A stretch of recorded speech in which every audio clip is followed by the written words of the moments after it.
C'est hier qu'est rentré en fonction le nouveau registre des armes à feu. En fonction, pas tout à fait. Vous avez 1 an, si vous êtes détenteur d'une arme à feu, pour l'enregistrer sur le tout nouveau site du gouvernement du Québec.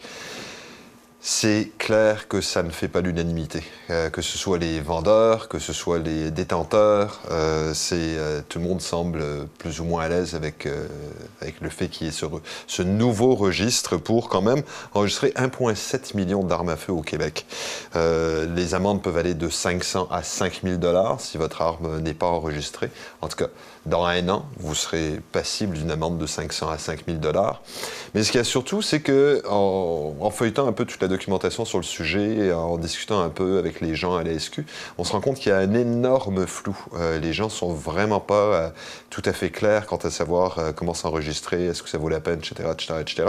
Ça fait que les seuls dont on n'avait pas entendu parler, finalement, c'était les gens qui sont responsables du dossier.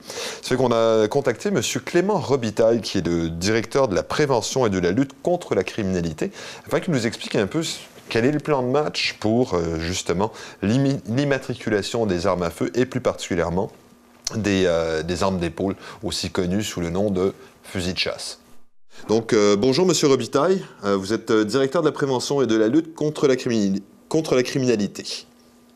Oui, c'est bien ça, M. Nérisson. D'accord. Et depuis hier a été lancé le processus d'enregistrement pour l'immatriculation des armes à feu.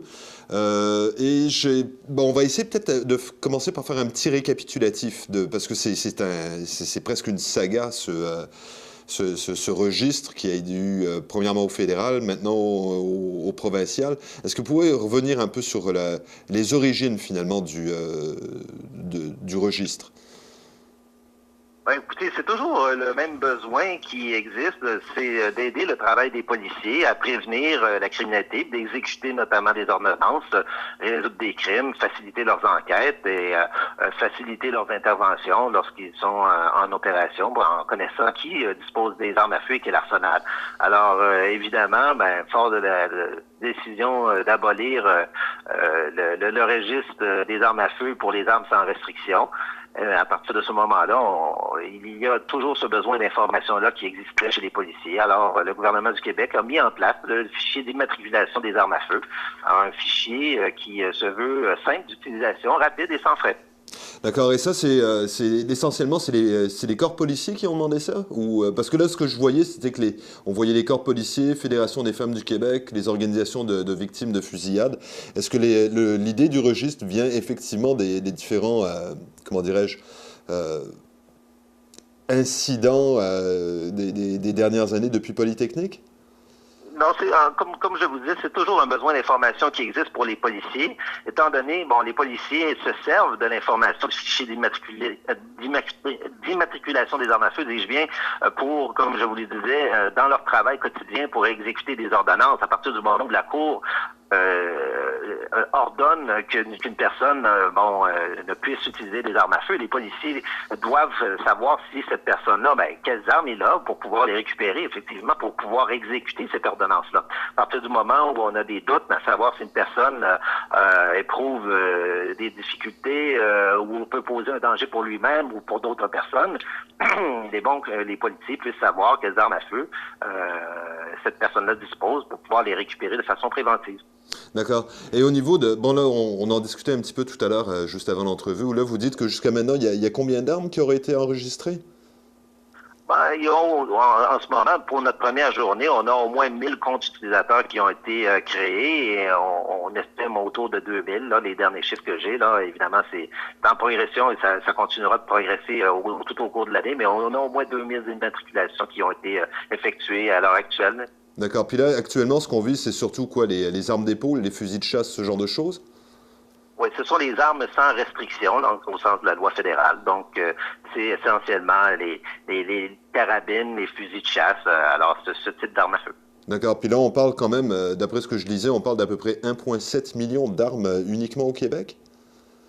c'est les dernières estimations que nous avions lorsque le registre canadien des armes à feu a été aboli. Donc, on estime entre 1,5 et 1,6 million d'armes à feu. C'est, disons, la cible, mais évidemment, il y a un peu de temps qui a passé. Est-ce que nous avons toujours ce nombre d'armes en circulation? Je vous dirais qu'au terme de la période de prise d'inventaire, on aura un portrait beaucoup plus clair de la situation. D'accord. Puis là, donc, on parle d'amendes variant entre 500 et possiblement 5000 dollars. Mais au niveau de l'application en tant que telle, bon, ça va éventuellement devenir une obligation. Là, on regarde ça, les différents commentaires qu'on a, tant de la part des propriétaires d'armes à feu que de la part des vendeurs, mais même également au niveau de la SQ. Il semble y avoir beaucoup de flou quant à savoir comment va se faire l'application en tant que telle de la version contraignante, finalement, d'ici un an. Quel est le plan de match, au juste? Ben, en fait, c'est assez simple. Les propriétaires d'armes à feu ont l'obligation d'immatriculer leurs armes à feu. Ils disposent d'un an pour les armes qui ont été acquises avant le 29 janvier et doivent immatriculer leurs armes dès la prise de possession au-delà de cette date. Donc, ils ont un an pour immatriculer et d'ici, pendant cette période-là qu'on appelle l'année de prise d'inventaire, pour nous, ce qui est important, c'est de les accompagner dans cette nouvelle obligation-là avec un outil qui est simple, qui est rapide, mais on se donne un peu le temps lorsque les citoyens et les commerçants apprivoisent ce nouvel outil qui est mis à leur disposition. Et au terme de cette prise d'inventaire-là, là, les policiers seront branchés, si vous voulez. Alors, c'est le plan et on respecte ce plan scrupuleusement. Les policiers seront branchés au fichier d'immatriculation des armes à feu pour pouvoir le consulter et effectuer leur contrôle lorsque la loi sera pleinement en vigueur. Mais au niveau du contrôle, comment va se faire le contrôle? Est-ce que les policiers vont faire le tour des chasseurs, vont aller chez les gens? Ça fonctionnerait comment? En fait, ce qu'ils peuvent faire, c'est à partir du moment où ils croisent quelqu'un, ou pour toutes sortes de raisons qui leur sont propres, vérifient si une arme à feu est immatriculée, comme on peut vérifier si une voiture est immatriculée. Là, évidemment, une voiture, c'est un peu plus visible, mais les corps de police seront habilités à faire des contrôles en fonction de leurs propres opérations. Alors, à partir de ce moment-là, ils pourront vérifier si une arme à feu est immatriculée. D'accord, simplement à partir de leur propre fichier d'information. D'accord, mais étant donné... Pardon. Mais étant donné qu'il n'y a pas de burinage ou quoi que ce soit, comment est-ce qu'on fait pour identifier une arme à feu? En fait, lorsqu'on immatricule une arme à feu, il y a deux numéros là dans le fond qui sont donnés. Alors la première chose, c'est un peu comme une voiture. Hein. Vous avez un numéro de série pour une arme à feu. Alors ce numéro de série est le numéro de série de l'arme. La plupart du temps, le système, si ce numéro de série est unique, alors le système attribuera ce numéro à l'arme à feu et la personne, le citoyen, n'aura pas à écrire quoi que ce soit sur son arme à feu. Donc ça, c'est son numéro de série et le citoyen recevra aussi son numéro d'immatriculation. Et lorsqu'un policier, lui, en fait la demande, il devra tout simplement fournir au policier son numéro d'immatriculation. D'accord, mais ça veut dire qu'une personne devra nécessairement se promener avec une carte ou un papier particulier indiquant comme quoi l'arme a été enregistrée, c'est ça? Non, pas nécessairement. Tout ce qu'on demande, c'est d'être capable de communiquer aux policiers cette information-là sur demande. Alors, il n'est pas obligé, si quelqu'un se souvient du numéro par cœur ou s'il l'a pris en photo, il y a toutes sortes de façons de pouvoir garder cette information-là sur soi, mais on ne prescrit pas un moyen, on demande tout simplement d'être capable de le communiquer. D'accord. Et cette personne, à ce moment-là, disons qu'elle se fait arrêter sur le bord de la route ou quelque chose, est-ce que c'est une information que à laquelle le policier aura accès via, je ne sais pas, son permis de conduire ou quelque chose? Non, c'est pas prévu comme ça. En fait, ce qui est prévu, tout simplement, c'est que si une arme à feu, si un policier pose la question à un citoyen, puis demande un numéro d'immatriculation d'une arme à feu, que le citoyen puisse le communiquer, le policier pourra faire des vérifications appropriées dans ses banques de données. D'accord. Et disons, par exemple, au niveau de la vente des armes en tant que telle, si on parle d'un individu qui vend son arme à son voisin, par exemple, comment ça va se faire à ce moment-là? À partir de ce moment-là, c'est très simple. Le citoyen peut entrer dans son compte utilisateur, identifier la personne à qui il transfère l'arme à feu, tout simplement. Alors, si, évidemment, tout ça se facilite, est très facile si les deux sont ensemble, puisqu'ils pourront faire une transaction simultanée. Donc, le citoyen fera un avis de transfert et l'autre citoyen, tout simplement, s'il est branché, évidemment, pourra, lui, recueillir l'arme à feu dans son... Et ce transfert-là se fera électroniquement, se fera en ligne, tout simplement. D'accord. Et pour l'instant, tout semble se faire en ligne.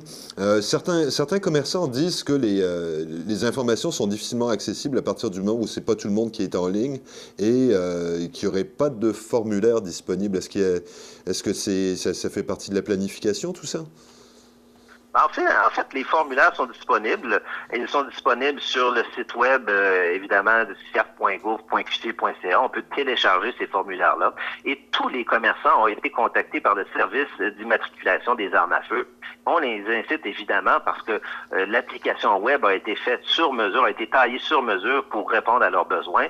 Alors, on les incite le plus rapidement possible à signer la convention d'utilisateur, de se brancher pour pouvoir faire des transactions avec les citoyens et même assister les citoyens pour immatriculer une arme à feu dès l'achat, dès la prise de possession. Alors, tous les commerçants, évidemment, ce qu'on les incite à faire, c'est de communiquer le plus rapidement possible avec le service d'immatriculation des armes à feu pour qu'on leur explique. Mais évidemment, les commerçants ont un rôle particulier. On leur a fait une application particulière pour répondre à ces besoins-là et le service est là pour les aider. D'accord. Puis au besoin, eux seraient en mesure d'imprimer les fameux formulaires? Tout à fait. Alors, s'ils impriment les formulaires, si vous avez, disons, une clientèle qui est plus du type papier, alors elle pourra compléter son formulaire à la maison si elle le désire. Il n'y a pas de problème. Évidemment, on incite les gens à aller sur le site Internet du CIAF, puisque une immatriculation, quelqu'un qui connaît bien son arme à feu, qui est capable de fournir rapidement la marque, le calibre, peut immatriculer son arme en moins d'1 minute.